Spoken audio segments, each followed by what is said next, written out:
오늘 우리가 함께 볼 말씀은 창세기 17장 9절에서 14절까지의 말씀입니다. 우리 함께 기도하고 그리고 말씀 함께 보겠습니다.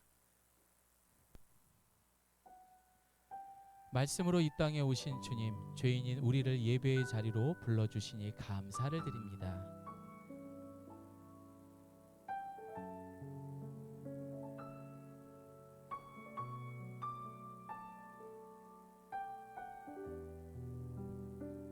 아멘. 우리 함께 이제 말씀을 보도록 합니다. 한 절 한 절 교독하고 마지막 14절 합독합니다. 하나님이 또 아브라함에게 이르시되 그런즉 너는 내 언약을 지키고 내 후손도 대대로 지키라.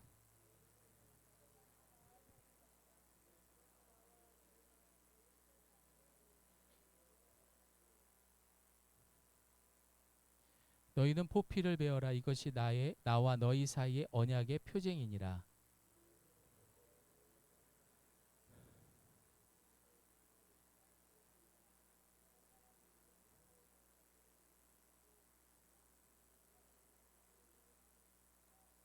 너희 집에서 난 자든지 너희 돈으로 산 자든지 할례를 받아야 하리니 이에 내 언약이 너희 살에 있어 영원한 언약이 되려니와.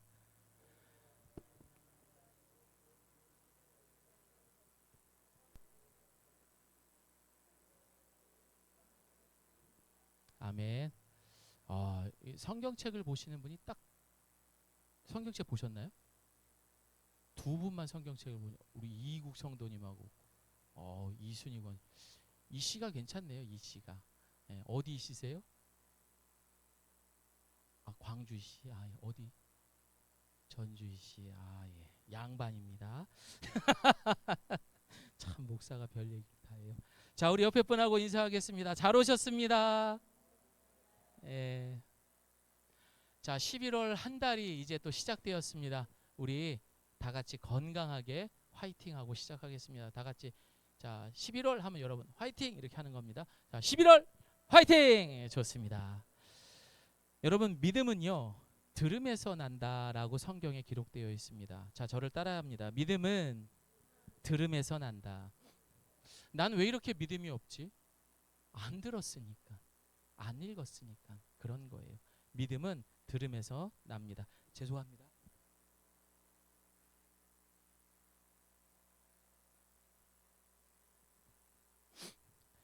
즉 말씀을 들어서 아는 만큼 여러분 믿음이 생기는 거예요. 말씀을 읽은 만큼 믿음이 생기는 거예요. 읽으셔야 돼요. 그리고 하나님과 소통하는 시간만큼 하나님의 능력을 경험하게 됩니다.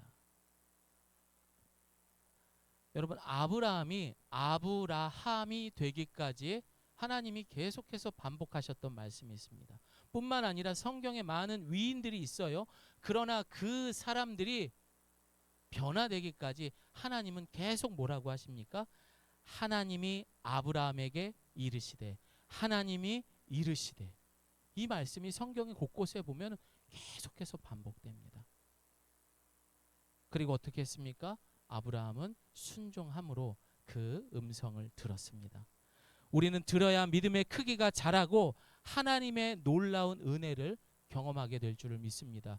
11월 한 달 하나님의 말씀에 경청하세요. 정말로 들어보세요. 놀라운 일이 일어납니다.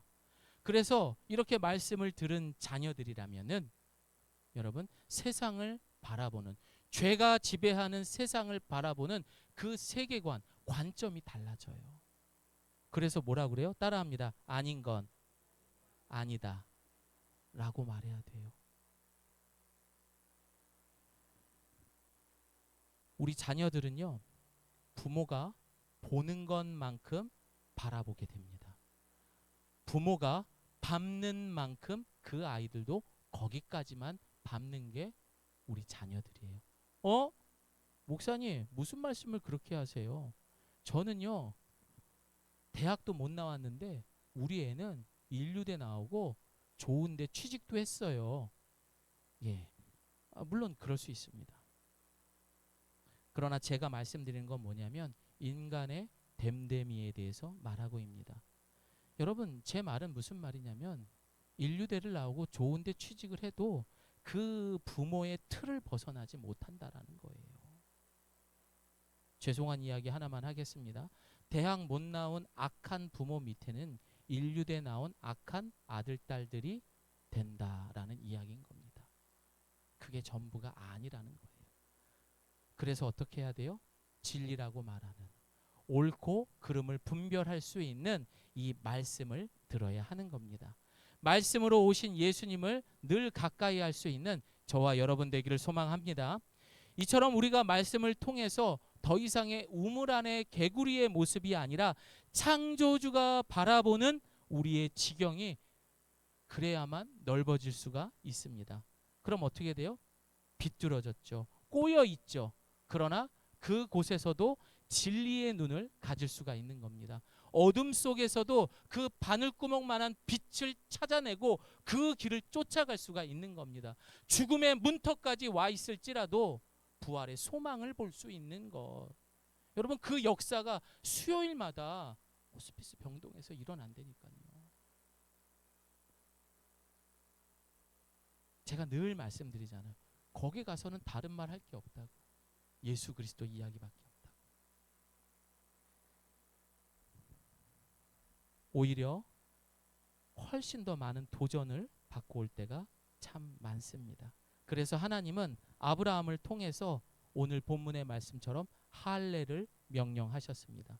그리고 이 할례라는 표시를 통해서 네가 누구인지 또한 너와 나의 관계에 대해서 분명하게 확인하기를 원하셨습니다. 여러분, 우리 기독교를 다른 말로 하면 뭐라고 하는지 아세요? 이영민 성도님? 또 이거 하시려고 그러죠. 네? 뭐죠 빨리? 유명 선생님?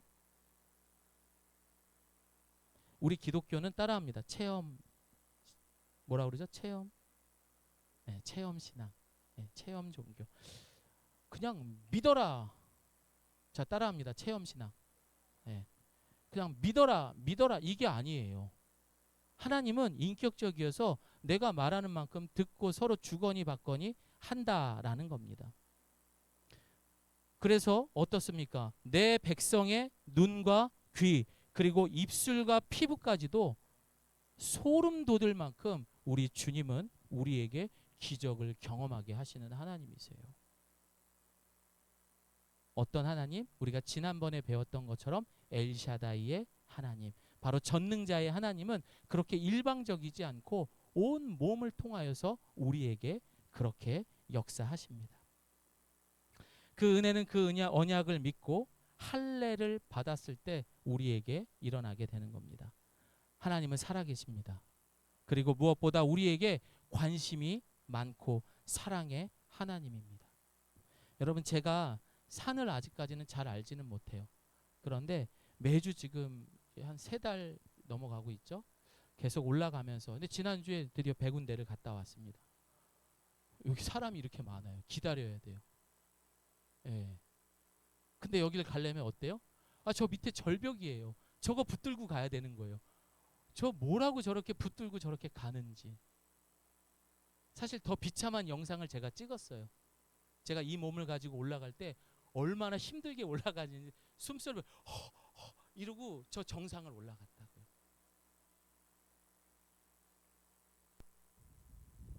이거는 100군데 앞에서 보이는 인수봉이에요. 지금 보이죠, 저 사람. 네, 암벽 등반하는 거죠. 아니, 난 저 밧줄 잡고 올라가는 것도 무서워서 근데 저 앞에서 저러고 올라가더라고요.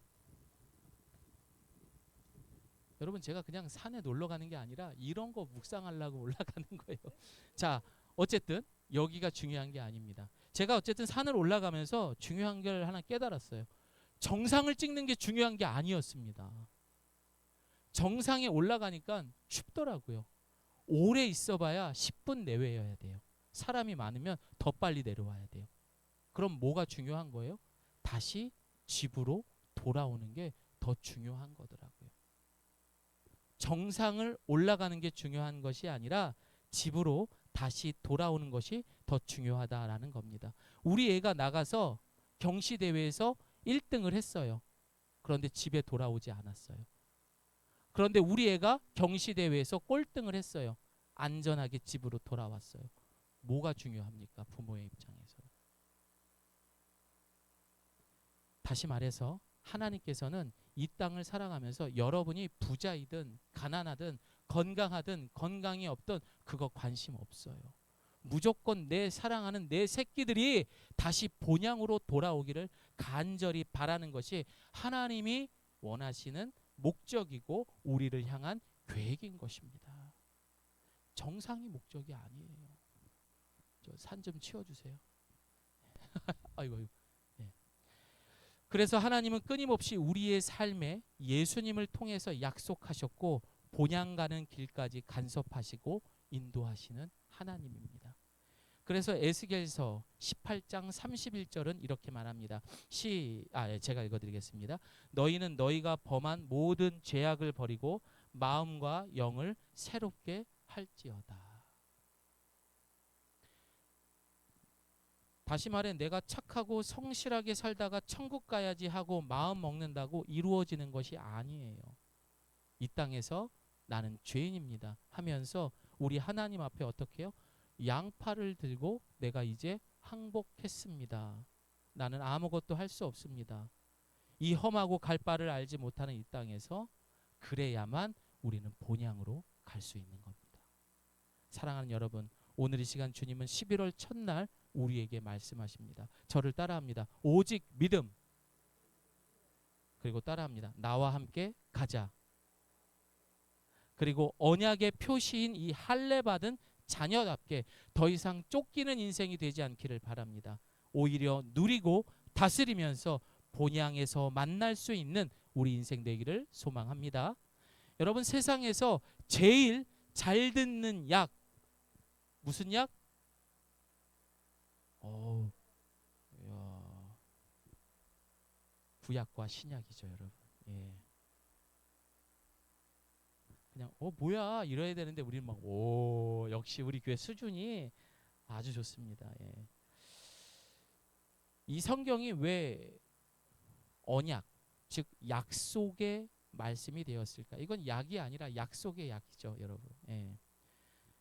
왜 이것이 언약이 말씀이 되었을까? 한 번쯤은 생각해야 돼야 됩니다. 왜냐하면 오늘 본문에서 반복해서 나오는 것이 따라합니다. 언약 그리고 할례. 이 두 가지에 대한 내용입니다.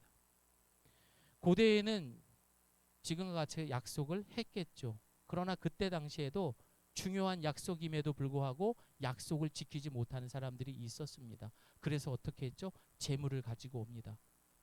소를 가지고 오든 새를 잡아도 오든 그걸 반으로 쪼갭니다. 그리고 그 피가 뿌려져 있는 곳에 두 사람이 약속해서 손을 잡고 걸어갑니다. 너 이 약속 어기면 목숨 걸어야 돼.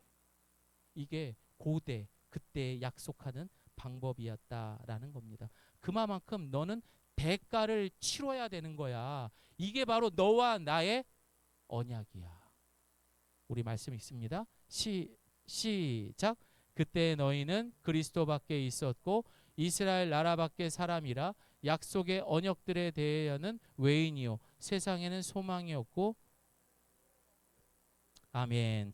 그분의 택한 백성들에게 어떤 것을 값없이 행하신다는 그분의 말씀입니다.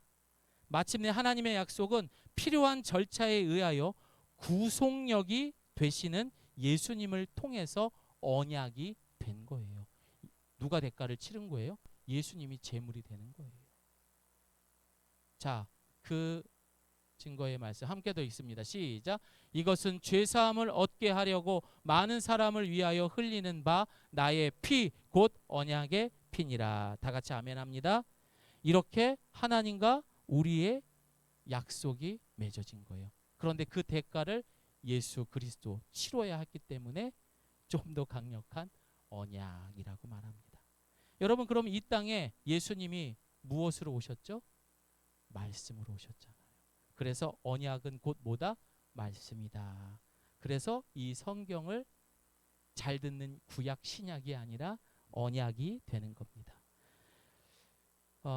죄가 들어오기 전 본향 땅을 떠난 백성이 다시 자기의 본향으로 돌아가게 하는 것이 하나님의 구속사적 관한 약속, 언약인 것입니다.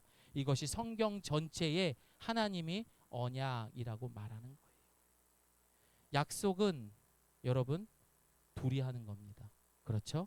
이 성경의 예수님의 이야기 다음으로 중요한 것은 바로 하나님의 형상을 닮은 우리 인간에 대한 이야기라는 것입니다. 그래서 하나님과 우리의 약속은 중요합니다. 꼭 지켜야 돼요. 그래서 오늘 본문 17장 9절에서 10절 제가 읽어드립니다. 너희 중 남자는 다 할례를 받으라. 이것이 나와 너희와 너희 후손 사이에 지킬 내 언약이라. 너희는 포피를 베어라. 이것이 나와 너희 사이의 언약의 표징이니라. 그럼 왜 하나님은 이 언약의 말씀을 지키고 심지어 할례까지 받으라고 했을까요? 이국 성도님, 신앙생활은 이제 얼마 안 하셨으니까 할례가 뭐죠? 맞아요. 오, 수준이 상당합니다. 역시 예가교회입니다. 이러면 안 되나? 맞아요. 남자의 어린아이 표피를 잘라내는 거죠. 생후 8일 된 아이의 표피를 잘라내는 거예요. 이 생식기에. 왜 8일이냐? 그때 피가 가장 빨리 멎는데요. 참 지혜롭죠. 네. 근데 하나님은 그렇게 했음에도 불구하고 이걸 또 하라고 명령을 하셨던 겁니다. 왜 하라고 하셨을까? 첫 번째입니다. 성도는 여러분 믿음이 있어도 하나님의 말씀을 자주 불신하기 때문입니다. 그래서 하나님은 우리에게 뭘 주신 거예요? 사인, 표시를 주신 겁니다. 사막을 잘 아는 한 남자가 있었습니다.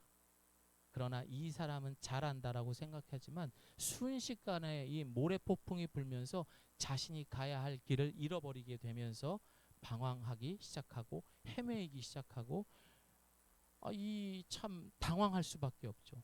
근데 여러분 우리 인생도 똑같습니다. 내가 굉장히 자신을 신뢰하고 내 이 몸뚱아리 하나로 뭐든 할 수 있을 거라고 자신만만해하는 사람이 갑작스럽게 나보다 레벨이 조금 더 높은 고난이 오면 어떻게 되는 줄 아세요? 더 당황합니다. 꼭 할 것 같죠? 아니요. 아무것도 못해요. 그럴 때 뭐가 오냐? 소위 말하는 이제 과도한 스트레스로 인해서 몸에 이제 질병이 생기는 거죠. 못 감당하는 거죠, 몸에서. 그래서 이 남자는 타는 듯한 더위와 갈증, 견디기 힘든 시간들을 이제 버티고 사막을 걷고 있었습니다. 그러나 저 앞에 신기루가 보였습니다. 야자수 나무와 물이 흐르네. 그러나 이 사람은 그랬어요. 내가 사막을 잘 알지.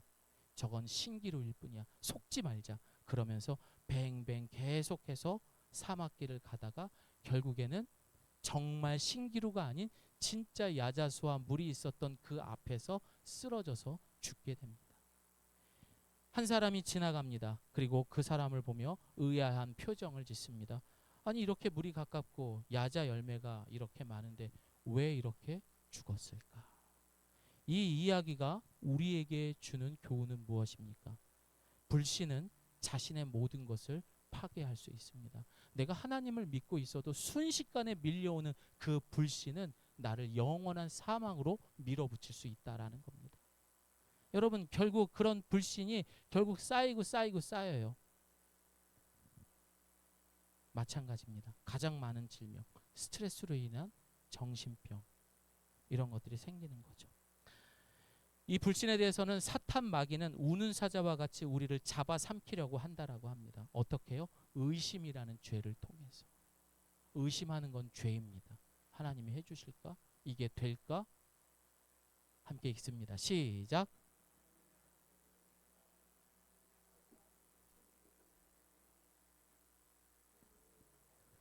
하나님을 거짓말쟁이로 만드는 것입니다. 그런 사람은 하나님께서 그의 아들에 관해 말씀하신 것을 믿지 않습니다.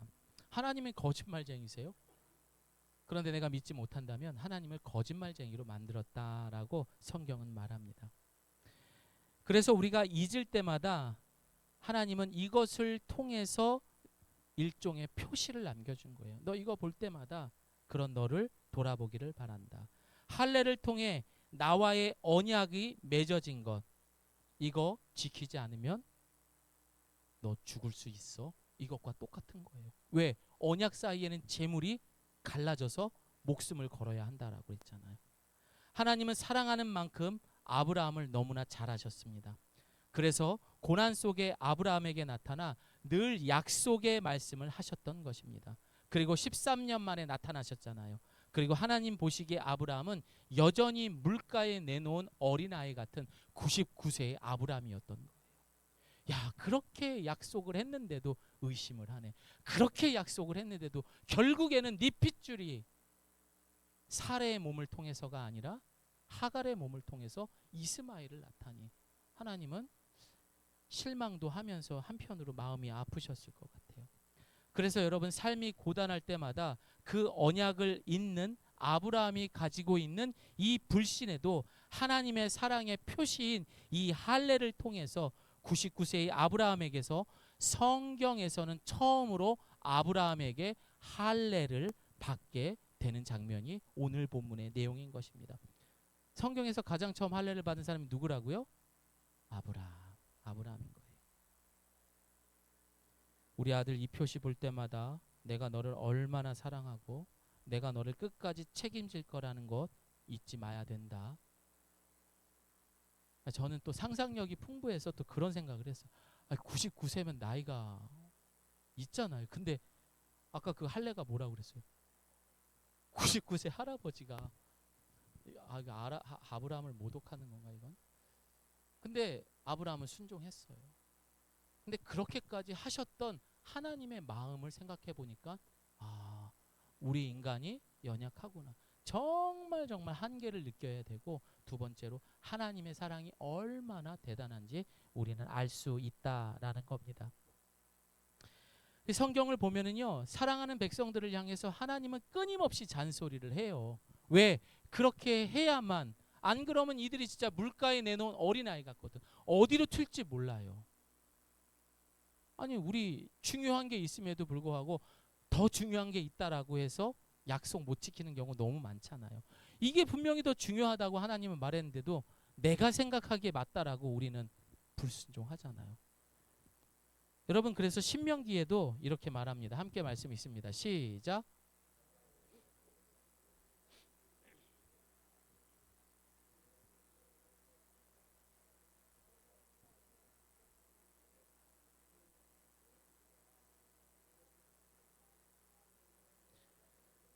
내 손목에 메고 내 이마에 둘러라. 그것들을 너희 집 문설주와 대문에 적어두라.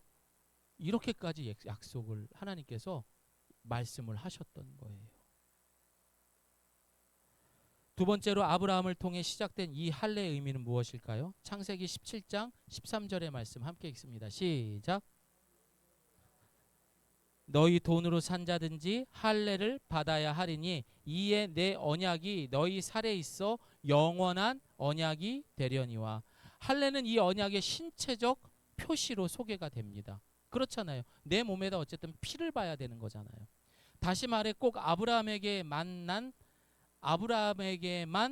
그 할례를 받을 수 있는 것이 아니라 어느 위치에 있던, 내가 남자든 누구든 상관없이 하나님의 언약에 포함되어 있다라는 백성으로 말해주고 있는 겁니다.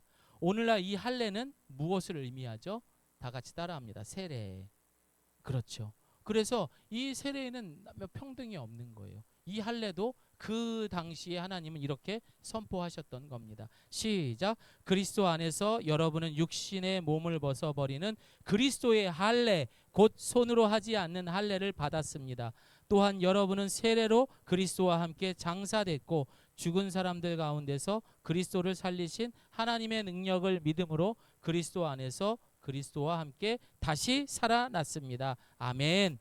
그래서 그 누구도 예외 없이 예수님의 피의 언약에 맹세하는 사람은 모두가 다시 새 생명을 얻고 하나님의 자녀가 되는 복을 누리게 되는 것입니다. 사실 아브라함은 15장에서 보면은 할례를 받기 전에 그를 의인이라 하나님은 칭하셨습니다. 그럼에도 불구하고 아브라함에게 이 할례를 또 하게 하신 다른 의미는 하나님이 또 한 번에 따라합니다. 인치심. 뭐예요? 도장을 찍은 거예요. 한 번 더 확인을 하신 거예요. 하나님께서는 아브라함에게 이 할례의 표를 받도록 한 것은 무할례 시의 믿음으로 된 의를 다시 한번 인치신 거예요. 자, 네가 의인으로 받았지만 더 확실하게 너는 내 것이라. 너는 내 백성이라 이것을 한 겁니다. 여러분, 보증이 무서워요, 안 무서워요? 진짜 무서워요. 그 도장 하나 찍은 것 때문에 그 사람이 책임 못 지면은 내가 다 짊어져야 돼. 그것 때문에 집안이 망하기도 합니다. 어떤 사람은 목숨도 무섭습니다. 여기서 그 인치심이 뭡니까? 왕이 문서에 도장을 찍다라는 의미를 갖고 있는 거예요. 자, 저를 따라합니다. 나는 하나님께 선택받은 백성입니다. 세례를 모두 받으셨기 때문에 여러분은 그런 인치심을 받은 그런 백성입니다. 마지막으로 이 할례의 의미는 무엇입니까? 믿음의 사람이라 해도 아브라함은 이제 이스마엘을 통해서 하나님 앞에 불신과 불순종의 죄를 짓게 된 증거가 이스마엘이에요. 그리고 그의 아내 사레도 또 아브라함도 나이가 이제 많다 보니까 애가 태어날 수 있어요, 없어요? 성경에도 보면은 이제 애를 가질 수 없다라고 이야기하고 있잖아요. 모든 생명이 끊어진 상태였습니다. 그러나 모든 것을 포기하고 어쩌면은 이제는 이스마엘이 정말 내 후손이 되는구나라고 당연하게 생각했을지도 모릅니다. 그러나 하나님은 분명 자손과 영토에 대한 약속을 그 전부터 계속 하셨습니다. 우리 함께 말씀 있습니다. 시작. 내 언약은 내가 내년이 사라가 내게 낳을 이삭과 세우리라. 와, 하나님은 이렇게 약속을 하셨습니다. 태가 끊겼는데 생명을 낳을 거래요. 다시 말해 이 할례의 의미는 무엇입니까? 자손의 생식 기능과 밀접한 관계를 갖고 있습니다. 다시 말해 죄를 지은 인간은 참 인간을 생산할 수 없다. 오직 나를 통해서만 참 인간을 생산할 수 있는 생명의 의미를 담고 있는 것입니다. 할례라는 단어 자체가 이제 베리트라는 히브리어를 사용하게 됩니다. 그러나 이 베리트의 어근을 쫓아가다 보면은 자르다라는 의미가 있는 것처럼 말은 표피를 자르지만 결과적으로 남자의 생식기를 아예 잘라버린다라는 상징적인 의미를 담고 있어요. 그러니까 죄 지은 인간을 통해서는 새로운 생명, 거룩한 생명이 태어날 수 있다 없다? 없다라는 것을 이 할례를 통해서 아브라함을 통해서 우리에게 보여주고 있는 겁니다. 그러니까 이런 거죠. 나는 무능한 자이며 오직 하나님만이 행하실 것을 나는 믿고 이 표시를 통해서 내 신앙 고백을 합니다. 이런 의미인 겁니다. 할례가 그런 의미가 있었던 겁니다. 자, 이 내용이 로마서에 있습니다. 함께 읽습니다. 시작. 그러므로 우리는 그리스도의 죽으심과 연합해 세례를 받음으로써 그분과 함께 묻혔습니다. 이는 그리스도께서 아버지의 영광으로 인해 죽은 자들 가운데서 살리심을 받은 것처럼 우리도 또한 새 생명 가운데서 살게 하려는 것입니다. 아멘. 이제 말씀을 마무리하겠습니다. 여러분 보시는 것처럼 겉으로 보기에는 참 깨끗한 수도죠. 그러나 그 관을 열어보니까 어떻습니까? 야, 뭐 엄청나죠, 여러분. 분명 하나님께서는 우리에게 1급수를 주십니다. 그러나 우리의 상태가 지금 저런 상태예요. 여러분, 저거는 그 안을 청소한다고 될 일일까요? 저거는 새 것으로 교환을 해야 돼요. 그런데 생각해 봅시다. 내가 지금 저런 상태에서 아빠의 역할을 하고 있었던 거예요. 저 수동안의 상태에서 엄마의 역할을 했던 거고, 목사의 역할, 집사의 역할, 이런 모든 관계들을 우리가 이 땅에 살아갔던 것입니다. 그리고 내가 그리스도인입니다 라고 살았던 거예요. 그러니 우리는 우리가 그리스도인이면서도 그것을 불신할 수밖에 없는 거죠. 그러면서도 나는 되게 특별한 사람인 것처럼 나는 천국 갈 사람 하면서 엥 하고 살았던 겁니다. 우리 상태가 저런데. 이거는 단순한 문제가 아니에요. 교환을 해야 돼요. 새 것으로. 우리 함께 말씀 있습니다. 시작. 내가 그리스도와 함께 십자가에 못 박혔나니 그런즉 이제는 내가 사는 것이 아니요 오직 내 안에 그리스도께서 사시는 것이라. 이제 내가 육체 가운데 사는 것은 나를 사랑하사 나를 위하여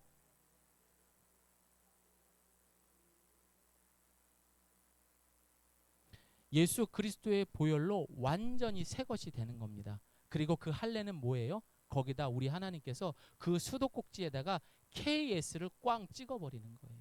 이거는 R, 오리지널 꽝 찍어버리는 거예요. 인치신 거예요. 니네 이제는 빼도 박도 못해. 사랑하는 성도 여러분, 아마 기억조차 나지 않는 우리의 깊은 할례의 은혜를 오늘 이 시간 다시 한번 끄집어내어서 그 은혜가 회복되기를 소망합니다. 우리 세례 받았잖아요. 우리 그날 눈물도 흘렸었잖아요. 그날의 첫사랑들 생각했었잖아요. 여러분, 그걸 위해서 우리 주님은 기꺼이 십자가에 죽으셨던 겁니다. 그래서 오늘은 우리가 다시 한번 그때 처음으로 예수님을 영접했던 그때를 기억하면서 기도하는 시간을 갖고 마무리하려고 합니다. 그래서 우리가 요 사형리에 보면은 영접 기도문이 있어요. 초신자들이 하는 기도. 이걸 우리가 다 같이 한 목소리로 합독하겠습니다. 시작. 주 예수님, 나는 주님을 믿고 싶습니다. 십자가에서 죽으심으로 내 죄값을 담당하시니 감사합니다. 지금 나는 내 마음의 문을 열고 예수님을 나의 구주, 나의 하나님으로 영접합니다. 나의 죄를 용서하시고 영생을 주심을 감사합니다. 나를 다스려 주시고 나를 주님이 원하시는 사람으로 만들어 주옵소서. 예수님의 이름으로 기도합니다. 아멘. 우리 그때를 회복합시다. 우리의 지금 속 상태들을 다 보셨죠? 우리는 언제 또 벗어날지 몰라요. 하지만 이 기도를 했었던 그때를 기억하면서 무엇보다도 그런 상태에서 우리는 일급수의 그 생명수를 전할 수 없는 거짓된 그리스도인의 삶이라는 거예요. 한참 잘해주다가도 내가 피곤하고 힘들면 아유 절로 가. 제가 그렇더라고요.